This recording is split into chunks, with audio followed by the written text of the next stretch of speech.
Hi everyone Odisha शिक्षक YouTube channel रे आपण समस्त को स्वागत करुछि मु सुजित।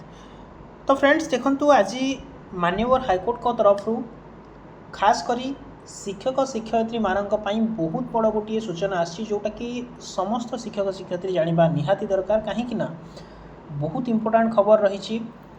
कारण जो माने ओटीटी किंबा ओएसटीटी पास करना से आगक विदा होगापी जाउछंती।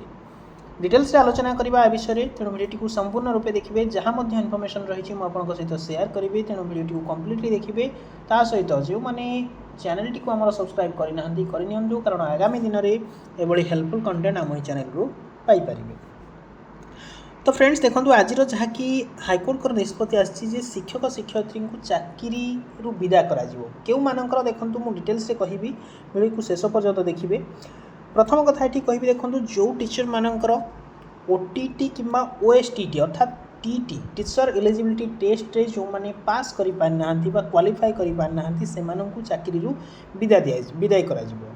किंतु एथिरे मध्य समस्ते आसुना डिटेल्स में कहूँ देखंतु आपणकर जो मानकर चाकरी काल 5 वर्ष रु अधिक रही धरी नियंतु जनकर चाकरी रही आ 2 वर्ष किंबा वर्षे 2 वर्ष 3 वर्ष 4 वर्ष रही देन से विदा करा जीव नाही बा से रिटायरमेंट नेबे नाही।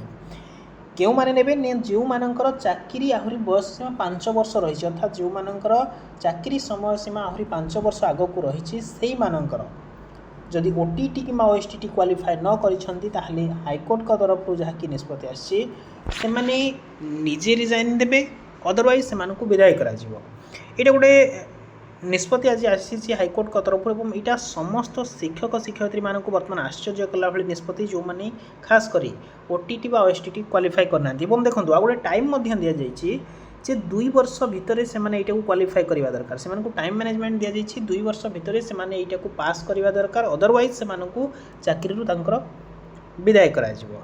तो यह गोटे छोट इनफॉरमेशन रही आपण मानक खास करी शिक्षक शिक्षयित्री मानक जो माने एपर्यंत ओटीटी किंबा ओएसटीटी क्वालिफाई करना तो करनियंतु प्रिपरेशन करनी अदरवाइज आपन को माननीय हाईकोर्ट को निर्देश अनुसार बाहर कर दिया। Thanks for watching the video.